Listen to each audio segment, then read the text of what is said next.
Hello friends, welcome to my YouTube channel knowledge and education अड्डा।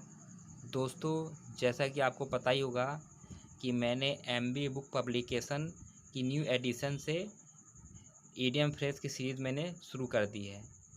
तो इसके जो प्रीवियस पार्ट अगर आपको देखना है तो इस चैनल के प्लेलिस्ट में जाकर उसको आप देख सकते हैं।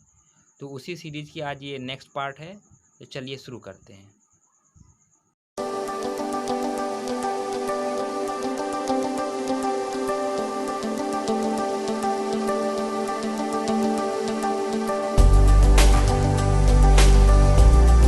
तो यहाँ हम पहला इडियम लेते हैं, बैट एन आईलिड।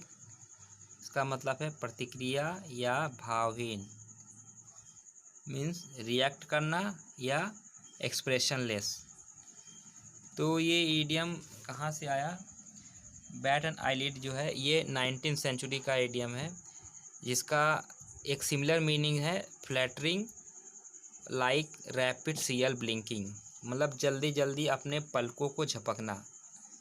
इसका मतलब ये हुआ बैट एंड आईलिड मतलब अपने आँखों के पलकों को जल्दी जल्दी झपकना या खोलना बंद करना।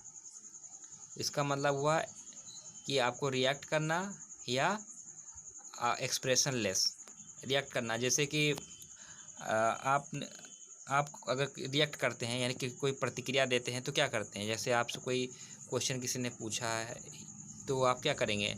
तो उसको आँख के पलकों को ऐसे मतलब बंद करेंगे, खोलेंगे, तो आप उसको क्या करेंगे? रिएक्ट करेंगे। या मान लीजिए आप किसी की बातों को सुन रहे हैं ध्यान से, ठीक है, तो उसको अगर उनकी अगले पर्सन की बातों को अगर आपको रिएक्ट करना है तो रिएक्ट करने के लिए आप अपने आँखों के पलकों क्या करेंगे? खोलेंगे, बंद करेंगे। या इसकी दूसरी मीनिंग ये है भावहीन या एक्सप्रेशनलेस, ठीक है।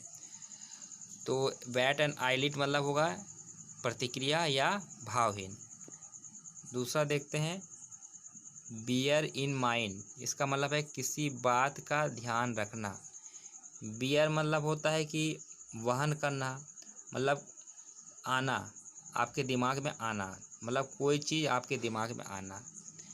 तो दिमाग में आना मतलब क्या होता है कि किसी बात का ध्यान रखना। अगर कोई बात का, किसी चीज़ का, आप किसी मुद्दे का अगर आप ध्यान रखेंगे तो कैसे ध्यान रखेंगे? वो चीज़ आपके दिमाग में आएगी तभी ध्यान रखेंगे। तो बियर इन माइंड मतलब किसी बात का ध्यान रखना।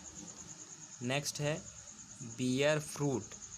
बियर फ्रूट मीन्स सफल होना या अच्छा परिणाम देना, means to be success and give good result. तो बियर फ्रूट, बियर मीन्स आना, फ्रूट मीन्स फल, यानी फल आना या फल देना। बियर मतलब क्या होगा? बियर मीन्स होना, आना या देना। तो मतलब वृक्ष में अगर फल अगर आ जाते हैं तो क्या होता है कि आपकी मेहनत सफल हो गई, मतलब परिणाम देना, फल देना। जैसे कहते हैं ना हिंदी में कि इसका फल क्या होगा, तो वही है बियर फ्रूट मीन्स फल मिलना, मीन्स सफल होना या अच्छा परिणाम देना। Beer the Brunt. Beer the brunt means होता है बुरा परिणाम भुगतना। तो ब्रंट मीन्स होता है प्रहार या अटैक। बियर मीन्स होता है भुगतना या बर्दाश्त करना। तो प्रहार को बर्दाश्त करना मतलब कोई अटैक कर रहा है, उस अटैक को आपको सहना। तो अटैक कब सहते हैं? जब आप अटैक जब अगर होगा आपके पास तो आप क्या होगा? आपकी स्थिति उसमें बहुत बुरी होगी, तो आपको बुरा परिणाम भुगतना पड़ेगा। तो to bear the bad result. तो बियर द ब्रंट मीन्स होगा to bear the bad result या बुरा परिणाम भुगतना। अब नेक्स्ट देखते हैं bear the palm.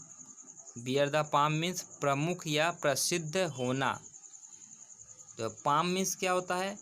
Palm means हथेली, मतलब हथेली होना, किसी का हथेली होना। अगर कहते हैं ना कि किसी का राइट हैंड होना, वही उसी तरह से सेम सिमिलर मीनिंग है। बियर द पाम मतलब होता है हथेली होना, किसी का हथेली होना। तो हथेली होना मतलब दाएं हाथ होना, मतलब क्या होगा? किसी का प्रमुख होना, मतलब वो किसी पर्सन का अगर मेन आप उसके फॉलोअर है या उसकी कंपनी में, मतलब आप उसके मेन फॉलोवर है, तो उसको आप कह सकते हैं कि बियर द पाम ये मतलब प्रमुख या प्रसिद्ध होना। और प्रसिद्ध होना मतलब ये होगा पाम होना, मतलब हथेली होना। हथेली क्या होता है? हथेली क्योंकि इंसान अपने हथेली या हाथों से सब काम करता है, तो आप किसी पर्सन के लिए सारे काम आप कर रहे हो तो अब उस पर्सन के लिए बहुत ही खास है और बहुत प्रसिद्ध हो गए। तो बियर द पाम मीन्स प्रमुख या प्रसिद्ध होना। नेक्स्ट है बीट अ डेड हॉर्स। इसका मतलब होता है व्यर्थ या निष्फल प्रयास करना, है ना। तो इसको आप ऐसे समझ सकते हैं, बीट मीन्स पीटना, डेड हॉर्स मीन्स मरे हुए। मतलब अगर आप मरे हुए घोड़े को अगर मारेंगे, कोई घोड़ा है वो मर गया है, अब उसको और पीट रहे हैं, तो क्या फल मिलेगा? कोई फ़ायदा तो होगा नहीं, क्योंकि ऑलरेडी मर चुका है। तो वो ऐसा काम कैसा काम होगा? वो ऐसा काम होगा जिसका कोई उसका रिजल्ट नहीं निकलेगा, मतलब फालतू का काम करना, मतलब व्यर्थ या निष्फल का काम करना। Bear the horse. नेक्स्ट है beat a retreat. Beat a retreat means क्या होता है? किसी जगह से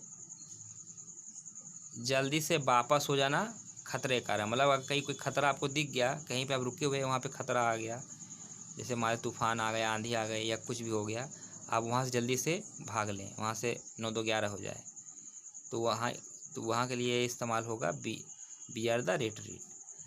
ये एक्सप्रेशन कैसे आया बियर द रिट्रीट?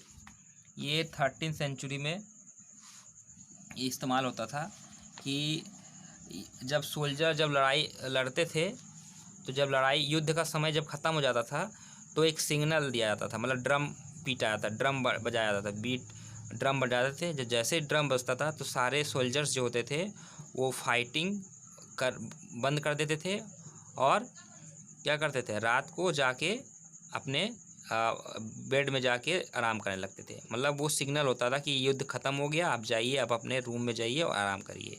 तो बीट अ रिट्रीट, मतलब रिट्रीट मतलब क्या क्या होता है? रिट्रीट मतलब वहाँ से जल्दी से भाग जाना। तो वहीं से ये एक्सप्रेशन आया, बीट अ रिट्रीट में किसी जगह से जल्दी से भाग जाना या वापस हो जाना खतरे के कारण। नेक्स्ट है आपका beat about the bush. Beat about the bush का मतलब क्या होता है? इसका मतलब होता है घुमा फिरा कर बात करना, मुद्दे से हटकर इधर उधर की बातें करना। मतलब जो मेन पॉइंट, जिस टॉपिक पर बात करना हो उस पर बात ना कर कर किसी दूसरे टॉपिक पर बात करना है। तो ये एक्सप्रेशन कैसे आया है? ये ऐसे आया कि जो शिकारी होते थे, तो शिकारी क्या करते, शिकार करते थे चिड़ियों का। तो लेकिन झाड़ियों में क्या होते थे, जो झाड़ी में, ठीक है, तो मान ली झाड़ी है, ठीक है, तो ये झाड़ी मान लीजिए, तो और झाड़ी में बहुत शिकारी को शिकार करना है।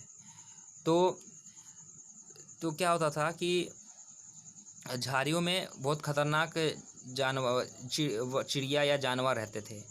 तो शिकारी क्या करते थे, कुछ आदमियों को काम पे रख लेते थे कि ताकि वो जाके झाड़ियों को हिलाए, तो उसमें से जो खतरनाक जानवर जो है या चिड़िया जो है बाहर निकल आए और शिकारी जो है उनका शिकार कर ले। तो जो आदमी जो होते थे क्या करते थे, वो झाड़ियों के पीछे जाते थे, ठीक है, डंडा लेकर, ठीक, उसको पीटते। लेकिन क्या क्या होता था कि वो जो जानवर होता था झाड़ी पे वो खतरनाक होते थे, ठीक है। तो उन जो आदमी को काम पे रखते थे शिकारी कि झाड़ी को आप पीटोगे तो क्या होगा, उनमें से जो जंगली जानवर बाहर निकल आएंगे। तो उनको पता था आदमी को, अगर हम झाड़ी को पीटेंगे तो हमको भी खतरा हो सकता था। तो क्या करते थे, झाड़ी के अंदर जाते थे, तो जिस झाड़ी में उनको पीटना था, जिस झाड़ी को पीटना था उसको ना पीट कर किसी और झाड़ी को पीट देते थे, बस ऐसे दूर से हिला देते थे, जिससे उनको लगता शिकारी को, हाँ बेचारे बहुत काम कर रहे हैं और वो जानवरों को, खतरनाक जानवरों को भगा रहे हैं। लेकिन ऐसा होता नहीं था, वो जिस झाड़ी को पीटना था उसको ना पीट कर किसी और झाड़ी को पीटते थे जी, और शिकारी सोचता था कि इन लोग बहुत काम कर रहे हैं। तो कहने मतलब ये है कि बीट अबाउट द बुश, मतलब जिस झाड़ी को पीटना था वहाँ ना पीट कर किसी दूसरी झाड़ी को पीटना, दिखावा करना, मतलब मेन मुद्दे से हट के बात करना या मेन मुद्दे से हट कर काम करना। नेक्स्ट है बीट ऑफ। बीट ऑफ मतलब दूर भगा देना या पीट कर भगा देना। बीट ऑफ, बीट में पीटना, बीट ऑफ मीन्स पीट कर भगा देना। तो बहुत ईजी है। नेक्स्ट है बीट द एयर, मीन्स हवा को पीटना। तो कोई अगर पर्सन अगर हवा को पीटेगा तो कैसा काम होगा, निष्फल प्रयास होगा, मतलब कोई रिजल्ट नहीं निकलेगा, फालतू का काम है। तो बीट द एयर मीन्स निष्फल प्रयास करना, मतलब ऐसा आपको कोशिश करना कि जिसका कोई रिजल्ट ना निकले। नेक्स्ट है बीट वंस ब्रेन आउट, मतलब अपने ब्रेन को, दिमाग को पीट कर बाहर निकाल देना। ब्रेन को बाहर निकालना मतलब क्या होगा, मतलब अपने ब्रेन को बहुत ज़्यादा इस्तेमाल करना, अपने ब्रेन का इस्तेमाल करना, मतलब किसी बात पर गहनता से विचार करना। Okay, to thought in deeply, मतलब किसी चीज़, टू थिंक डीपली। तो beat one's brain out means to think deeply, मतलब किसी बात पर गहनता से विचार करना। नेक्स्ट है बीट द एयर, फिर से रिपीट हो गया है beat the air. Beat the air means कोई निरर्थक काम करना, तो बता ही दिया मैंने वो आपको। नेक्स्ट है, देखते हैं बीट द बुश, मतलब झाड़ी को पीटना। ऊपर आपने क्या पढ़ा था, बीट अबाउट द बुश, ये है बीट द बुश, तो कंफ्यूज मत होइएगा। बीट द बुश मतलब क्या होता है, किसी चीज़ को मेहनत एवं विस्तार से करना, विस्तार से खोजना। तो बीट द बुश, ये एक्सप्रेशन ऐसे आया है कि जो हंटर्स होते थे वो बुश को पीटते थे ताकि जो उसमें वर्ड जो छिपे होते थे बाहर आ जाए और उनका आसानी से शिकार कर ले। तो बीट द बुश मतलब क्या होना, किसी चीज़ को मेहनत से करना या उसको या विस्तार से करना, या किसी चीज़ को विस्तार से खोजना, ये होगा। जैसे कि शिकारी हंटर्स क्या करते थे, झाड़ी को पीटते थे जिससे कि जो चिड़िया है वो झाड़ियों से बाहर आ जाए और उसका वो शिकार कर ले। नेक्स्ट है, इसका मतलब होगा सेवा में हमेशा हाजिर। ठीक है, तो बैक मीन्स क्या होता है, बैक मीन्स होता है हाजिर हो जाना।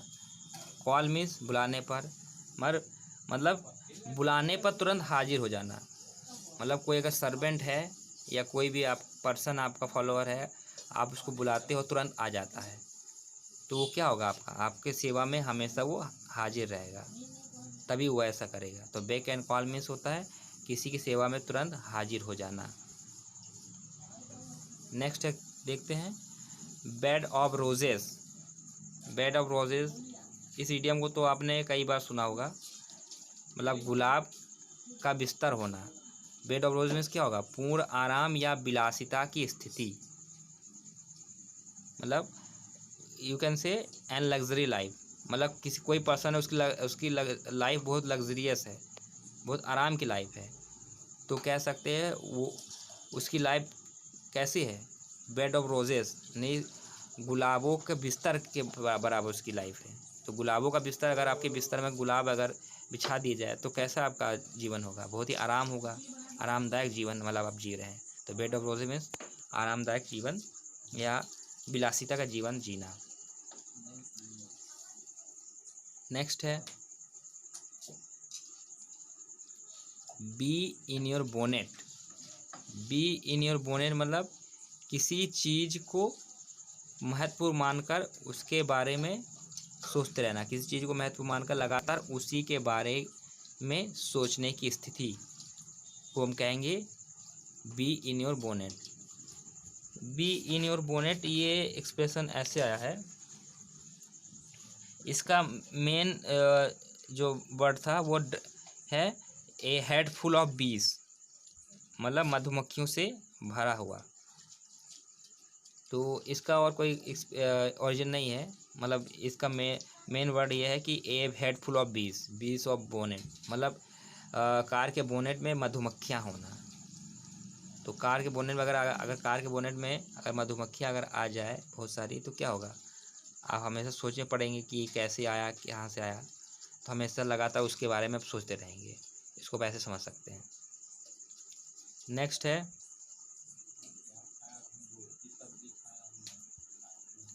Back the question. Back the question मतलब किसी चीज़ को सत्य मान लेना, चाहे उसका कोई सबूत ना हो। चाहे सबूत हो या ना हो, किसी चीज़ को अगर आप सच मान लेते हैं तो वहाँ पे हम ये इडियम इस्तेमाल करेंगे। Back the question.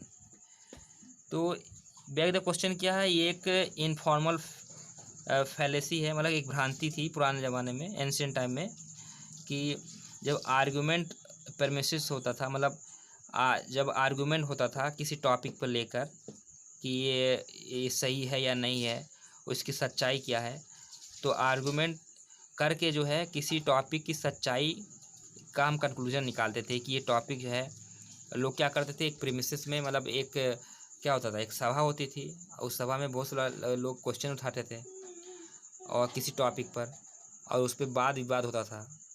तो वाद विवाद क्यों होता था? ताकि उस टॉपिक की सच्चाई क्या है, उस ताकि उसको लोग सच मान लें। ठीक है।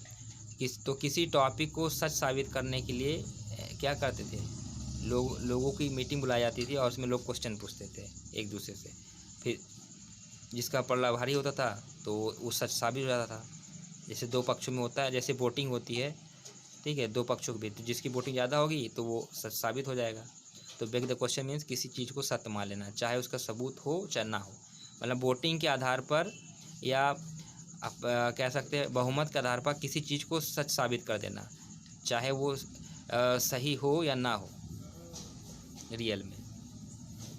नेक्स्ट है beggar description. Beggar description means होगा जिसका वर्णन करना मुश्किल हो, too difficult to explain. Okay, तो beggar description means too difficult to explain, मतलब किसी चीज़ को एक्सप्लेन करना मुश्किल हो जाए, इसको एक्सप्लेन ना किया जा सके। तो बेगर इसको आप समझ सकते हैं कि जब किसी चीज़ किसी मुद्दे पर आप बहस चल रही हो, या किसी चीज़ में न्याय देना हो, आपको जस्टिस करना हो, और आपके पास सफिशिएंट वर्ड ना हो। बेगर डिस्क्रिप्शन क्या होगा? जैसे कोई भिखारी है, तो भिखारी के पास कितने शब्द होंगे, उसके पास शब्दों की कमी होगी। जैसे भिखारी के पास पैसे की कमी होती है, उसी तरह उसके पास शब्दों की कमी, मतलब शब्दों की कमी पड़ जाना। बेगर डिस्क्रिप्शन वाले भिखारी क्या करेगा? भिखारी के पास शब्दों की कमी रहेगी, ज़्यादा बोल नहीं सकता वो। तो शब्दों की कमी जब पड़ जाता है, तो शब्दों की कमी अगर पड़ गया तो क्या होगा? किसी चीज़ को आप एक्सप्लेन कर पाएंगे? एक्सप्लेन करना मुश्किल हो जाएगा, मतलब शब्दों की कमी पड़ जाना। बेगर डिस्क्रिप्शन मतलब किसी चीज़ को एक्सप्लेन करने में शब्दों की कमी पड़ जाना। नेक्स्ट है आपका बिहाइंड बार्स। बिहाइंड मीन्स पीछे, बार मीन्स क्या है? जेल का जो बार है, ये जो बार होते हैं, रॉड लगी, जो आपकी सलाखें होती है, बार मीन्स सलाखें। ठीक, मतलब सलाखों के पीछे। बिहाइंड द बार मीन्स सलाखों के पीछे, मतलब इन द जेल। कोई पर्सन अगर जेल में अगर चला गया तो उसे कहेंगे वो बिहाइंड द बार्स में है, मैं सलाखों के पीछे है वो। नेक्स्ट है बिहाइंड क्लोज डोर्स। बंद दरवाजे के पीछे, मीन्स इन सीक्रेट वे। तो बंद दरवाजे के पीछे जब कोई काम होता है तो कब होता है वो काम? जब वो सीक्रेटली कोई काम किया जाता है, गुप्त रूप से कोई काम किया था, तो कहते हैं ना कि ये बंद दरवाजे के पीछे ये काम हो रहा है। तो बंद दरवाजे के पीछे कोई काम होना मतलब गुप्त रूप से कोई काम होना, in secret way. Next behind the back. Behind the back means किसी की अनुपस्थिति में, in the absence of somebody. तो बिहाइंड द बैक मतलब किसी के पीछे, जैसे कोई पर्सन है, आप उसके पीछे बुराई कर रहे हो, तो बिहाइंड मीन्स पीछे, back means behind the back, यानी पीठ के पीछे। पीठ मतलब पीठ पीछे किसी की बुराई करना, मतलब या कोई भी काम करना, जैसे कि वो पर्सन नहीं है, उसकी पीठ पीछे वो काम कर देना। कहते हैं ना कि पीठ पीछे ये काम मत करो, मेरे पीठ पीछे बुराई मत करो। पीठ पीछे मतलब मेरे अनुपस्थिति में, जब मैं रहूं तो आप ये काम मत करना, मतलब किसी का अनुपस्थिति में कोई काम करना होगा बिहाइंड द बैक। नेक्स्ट है आपका बेली अप। बेली अप मतलब कोई काम खराब हो जाना। बेली अप मतलब कोई काम खराब हो जाना। तो बेली अप जैसे तो ये ऐसे आया है एक्सप्रेशन कि जो मरे हुए जानवर होते हैं, जो जानवर मर जाते हैं समुद्र में, सी में, तो क्या करते हैं, तो मरे हुए जानवर का अगर आप देखेंगे तो वो सीधा ही तैरेंगे। उनका जैसे मान लीजिए, ठीक है, ये कोई जानवर है, ठीक है, ये तो ये इसका स्टमक है, ये इसकी पीठ है, ठीक है। तो जब जानवर मर जाता है, ठीक है, तो जानवर मरने के बाद क्या होता है, ये पानी में उल्टा तैरने लगता है। तो बेली अप, मतलब उसका बेली जो है, ये पेट ऊपर की ओर हो जाएगा और पीठ नीचे की तरफ हो जाता है, तो बेली अप। तो मतलब वो जानवर मर गया तो मतलब क्या हुआ, वो बेकार हो गया, खराब हो गया। तो बेली अप मतलब कोई काम आदि खराब हो जाना। नेक्स्ट है बिलो पार।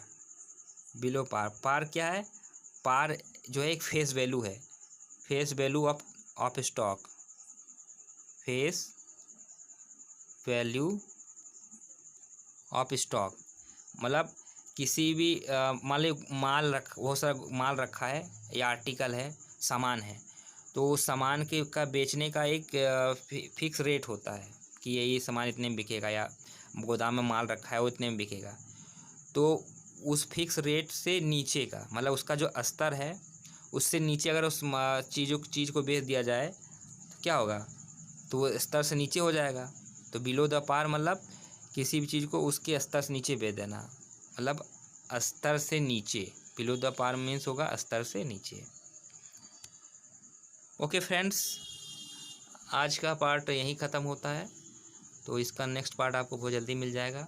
इसके लिए आपको हमारे चैनल को सब्सक्राइब करना पड़ेगा और बेल आइकन को प्रेस करना मत भूलिएगा, ताकि इसका जो नेक्स्ट पार्ट है उसका नोटिफिकेशन आपको जल्दी मिल जाए, तुरंत मिल जाए।